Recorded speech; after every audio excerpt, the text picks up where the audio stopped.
Hello everyone. So I wasn't actually gonna make this video, but I've had so many requests for another Pokemon video. And I had one lying around that I never got to make. Now the reason why I'm not really making any Pokemon videos anymore is because I really don't have that big of an interest in it anymore. It's really more of a treasure from the past at this point. So this video is really going to be an in-depth video dedicated to all my Poke subscribers, who has been waiting for a new Poke video for quite some time. This will be a final video for the time being, and I will perhaps get back to Pokemon once again. I'm not gonna lay out anything for sure, but maybe I'll get back to it in one way or another. We'll see about that. But yeah, Pokemon has always been, a game I loved to play when I was a kid. But it has always had this sort of a dark and sinister side to it. From mind control and physical torment all the way down to genocide and natural disasters, and much more child abuse than you'd think possible, Pokemon seems more and more to me like the darkest pits of Game of Thrones or something like the human centipede. Stick with me and we will run through some of the more horrifying aspects of Pokemon together.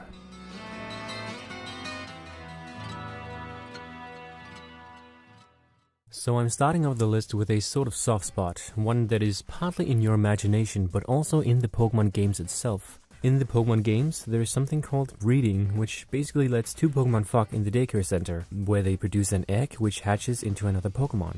Now on the very surface of things, Pokemon breeding is really just an effective way to breed specifically desired Pokemon into the world, usually with the intention of creating the strongest possible Pokemon in terms of stats, nature, and desired moveset, which normally isn't obtainable by leveling up alone.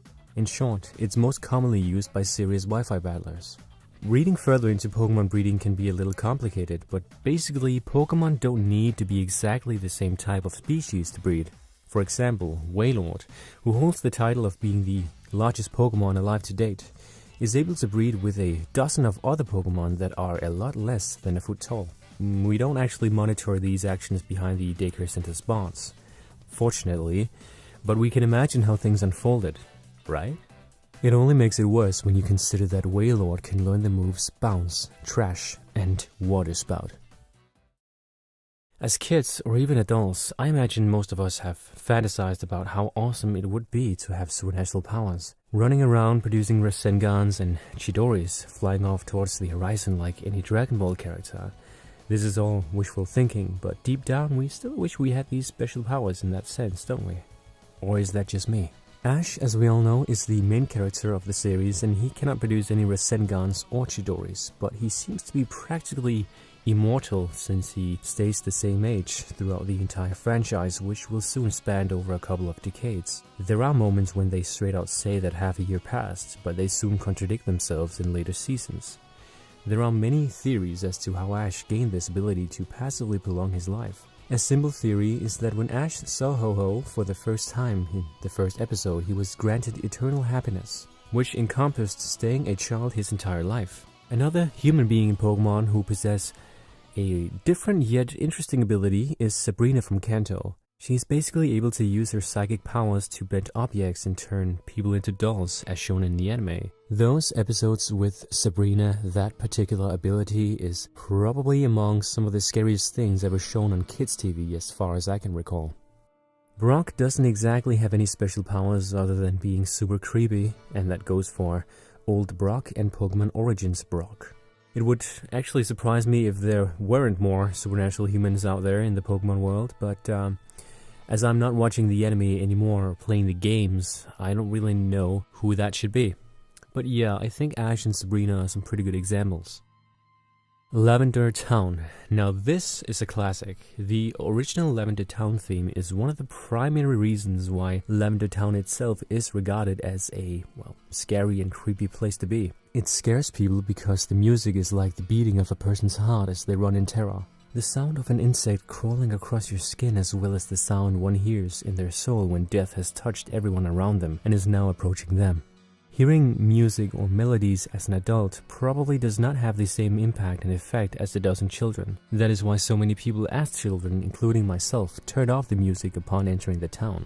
Another one for Nightmare Fuel was a creepypasta written about the original theme for Lavender Town called Lavender Town Syndrome. It goes to say that people who listen to the Lavender Town theme for too long would start to get headaches and bleeding out of their ears. Now, obviously, that's just a creepypasta, but I thought it was pretty Nightmare Fuel inducing.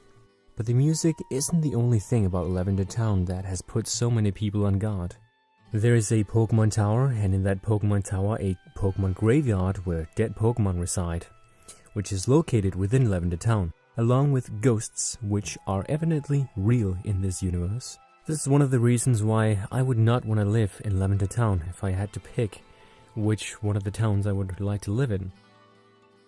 A couple of years ago, players discovered that if you enter a certain building in the Pokemon X and Y games in Lumia City, the screen will flash, the music will stop, and a creepy looking girl with a strange walking animation will float by.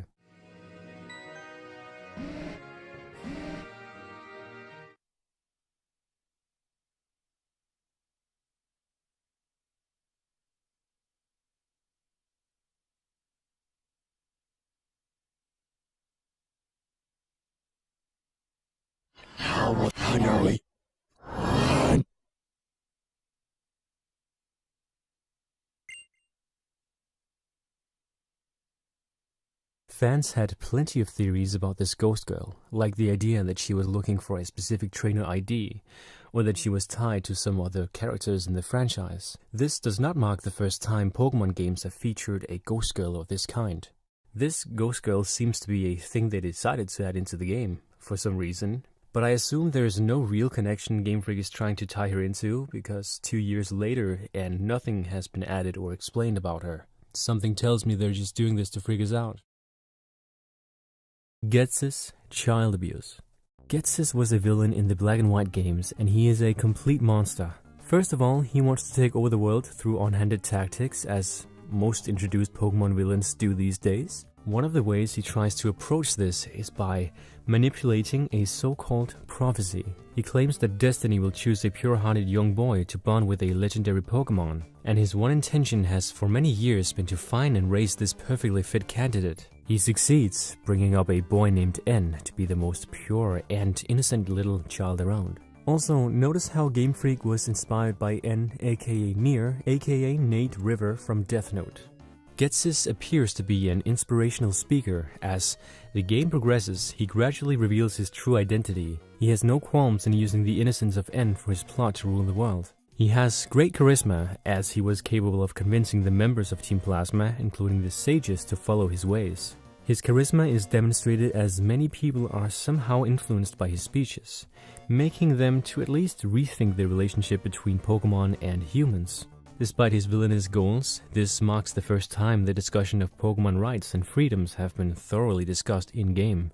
In the games, it's directly implied that he's not N's real father. What happened to the boy's actual parents is never addressed in the games, but one of the more popular theories is that Ghetsis had them assassinated, which, as we'll see later, is completely in character for him. Another one is that he is N's biological father, which begs the question of where the boy's mother is. Furthermore, since Ghetsis clearly cares nothing for anyone else, who's to say she even consented to bring the boy into the world in the first place? No matter how you try to approach this question of N's parentage, the answers are all deeply unpleasant, and given how much psychological damage he inflicts upon N over the time span of the series and its sequel, it doesn't get any better.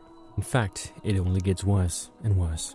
Ghetsis' preferred way of parenting and method of raising N is for him to be the pure and perfect Pokemessiah, which encompassed cutting N off from any sort of human contact, because that might put dangerous ideas into N's head. So naturally, Ghetsis isolates N from the rest of the world and raises him alongside Pokemon. N likely spent the majority of his childhood inside his own room, all while being brainwashed by Ghetsis. It wouldn't be strange if he was also sexually abused. If the horrible monsters who shoots lightning, fire and eats people tear the boy to shreds, then meh, you can always get another one. And look at N's name, it's barely a step up from a number, indicating that he's barely more than a pawn in Ghetsis' scheme. It's not like he had to call himself N in order to hide his real name for fear of having it written in a death note. So it sort of begs the question of whether there were children littered from A to M, and what became of them before N came under Ghetsis' wings. Ghetsis wasn't truly loyal to Team Plasma's goal. Instead, he manipulated N to use Team Plasma for his own personal gain.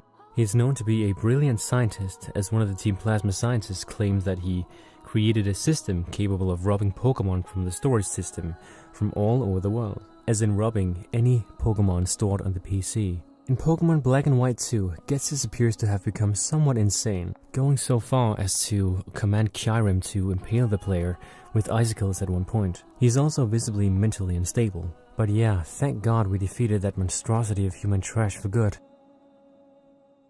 Legendary and giant Pokemon are literally living gods. An enormous creature approached the lighthouse, perhaps the largest Pokemon in the entire world. It would later be revealed to be a giant Dragonite, the only one of its kind. And this giant Dragonite is the very first giant Pokemon we've been introduced to in the anime. It was therefore kind of disappointing seeing its regular form fly around in the first movie. Back then he was this enormous creature that howled in the night, quite peaceful to begin with. Continuing the tradition, numerous of other giant Pokemon from different species appear throughout the anime and manga. A giant Haunter, a couple of giant Bug Pokemon, then there's others like Gulpin, Charizard, Mantin, Tentacruel, and so on. These giants are undoubtedly powerful and capable of destroying cities, as evident in the opening sequence, where Tentacruel spreads havoc. Whether or not they are stronger than legendaries is arguable, I suppose. I'd say that some of them are, depending on which legendary you are putting them up against. Dragonite was already a pseudo-legendary. As a giant Pokemon, he looked more than 20 times or maybe 30 times bigger compared to his regular size. If the difference in power between it and a regular Dragonite was proportionate to its size, then it would perhaps also be one of the most powerful Pokemon in existence. Back in the day, Pikachu won people over by being adorable and cute. Mewtwo achieved popularity among us all by being downright scary, depending on whether you follow the games or the anime series. Mewtwo either slaughtered its creators in a mad rampage because its psychic powers were too much for it to control. In the movies it murdered them because it hated the idea of being nothing more than a science project. Either way, it was the very first mass murder in what had until this point been a relatively cheerful children's tale. The games especially emphasized the darkness of the whole scenario by doing without the TV's big dramatic scenes and instead letting the player stumble upon the abandoned remains of the old building, in which Mewtwo had been born, razed to the ground in a destructive rampage with only a few journal entries lying around, giving any indication as to what kind of horror had occurred. Mewtwo was the second god to appear, but certainly not the last. As the series went on, Pokemon like Kyogre and Groudon were added to the franchise. These were less human but more animalistic, untamable forces of nature, bringing forth floods that threatened to drown the world or intensifying the sun's rays to the point that the entire world began burning to a crisp, depending on which game you were playing. Later games added Pokemon such as Yveltal, responsible for a massive holocaust that destroyed all life in its birthplace, and Dialga, an entity that controls time itself that has the power to erase entire worlds from the floor of history. And the worst part of it all? They don't have to be driven mad for them to pose a danger to humans. Some of them, like the Ice Dragon Kyurem, keeps towns in their thrall and abduct people to eat them. And as Mewtwo has shown us, some Pokemon takes it a step further and actively want to commit genocide against humanity. The Old Chateau, or Chateau, is famously known and referred to as being one of the scariest and most unsettling territories in Diamond, Pearl, and Platinum. Arguably for some people in the entire gaming franchise. It's an abandoned mansion open to any passerbys who would like to stay overnight. Located at the end of Eterna Forest, what these innocent strangers will likely discover upon staying in this place is nothing less than supernatural. For starters, we see a couple of humans wandering around the place, or at least we're led to believe that they're humans. The first one to appear is a butler lookalike in the dining room, who upon seeing you literally floats away. Not only did he literally float away from the screen, when you go looking for him the way he went, he's gone, completely vanished, as if he was never there to begin with. A similar incident happens when you enter one of the rooms on the second floor. A little girl will appear next to you in another room. She walks away, but as you go looking for her, she's gone too. The Pokemon community. What is up with the Pokemon community? Well, some of you guys are the ones who come up with all these interesting, often wicked theories, fanfiction, and creepypastas. This is simultaneously something I really like about the Pokemon community, that they make the most unthinkable happen and the impossible absolutely possible. Nobody dwells deeper than anyone else into the game's big mysteries, critically evaluating poker evidence and coming up with logical conclusions, creating games like Lost Silver and many other eerie stuff. It is exciting, but your creations can also be quite scary and disturbing from time to time. I'm sure I'm not alone in saying that. Pokemon Red, Blue and Yellow, Errors and Glitches. For this place, I'll be explaining some of the glitches and errors that are in the old Pokemon games. Missing No is the gold standard in Pokemon glitches, and it's quite possibly one of the most well-known, easiest to unlock and celebrated glitches in the history of video games entirely. Missing No's familiar L-shaped appearance, non-threatening battle cry, memorable moveset, and item duplication properties are quite vanilla today. But how would you like to have been the first person to stumble across this beast? Can you imagine minding your own business when suddenly a random encounter begins? The screen freezes black for just a few seconds and then Missing No appears. Your butthole would have tensed up at this sight, and you don't deny that. So that is really the first glitch I wanted to show you, the Missing No glitch. Another glitch is the Old Man glitch. Remember that old man in Meridian City who wouldn't let you pass because he's a grumpy old fart who hasn't had his fill of coffee yet? That old man is programmed to do one thing and one thing only: throw a Pokeball. He still does this after the trainer sends out their glitch Pokemon, and as you might expect, the trainer blocks it. The old man never sends out any Pokemon, even though he appears to have one fainted Pokemon and 5 normal Pokemon. The battle ends immediately, and the old man acts like absolutely nothing out of the ordinary just transpired. It appears no lasting effects have taken place until you check your stats. Your name has changed to Old Man. Any Pokemon you have cannot be nicknamed because you are no longer their original trainer. They do not recognize you now. If you access your PC from a Pokemon Center, it's called Old Man's PC. If you check the sign outside of your house, it will read Old Man's House. You have become Old Man. He has stolen your identity and pulled off the greatest psychic cleansing ever documented. Everybody you have ever known starts calling you by the incorrect name like nothing happened. Even your very own mother doesn't even recognize you anymore. So that is the second glitch, which is pretty damn disturbing again. The third and final glitch is the Zaj glitch, and it is known as such because of a very specific string of data it injects directly into your save file. Unless you're tempted enough to fool with the game by using sequence breaks or Game Shock, you won't come across this glitch. Glitches can be kind of like drugs, and after a while, free bashing Missing No just isn't enough to get you high. First things first, your opponent. Imposter Red has a full stock of Pokemon, though the first one appears to be poisoned. When he sends this Pokemon out, it's at level 153, and its health bar wraps around the entire screen. By this point, it's already too late. You are completely and utterly screwed. The game is now operating by itself and pulling code instructions from the 7th dimension, and the only thing you can do is get your ass kicked by the Pokemon of the Netherworld, while the mirror image of yourself laughs in a mocking tone. There is one escape though. Throw a Pokeball. No, seriously. Red will block it, the game will bust for a second, and the battle will suddenly end. But that is not the end of it, unfortunately. You may have escaped, but merely looking at the source of this Zax's infection is enough to let its mimetic properties propagate throughout your entire game. Earlier I mentioned the game injects a certain string of data into your game save. Check your trainer name. It's a bunch of sets. Any trainer you fight from now on, no matter who they are, will now be Zaz. And now you are too. These are just 3 of the many glitches found in the games, by the way. As a child reading through some of the old Pokédex entries of Red and Blue, it never really stroked me how creepy and morbid and downright disturbing some of these were.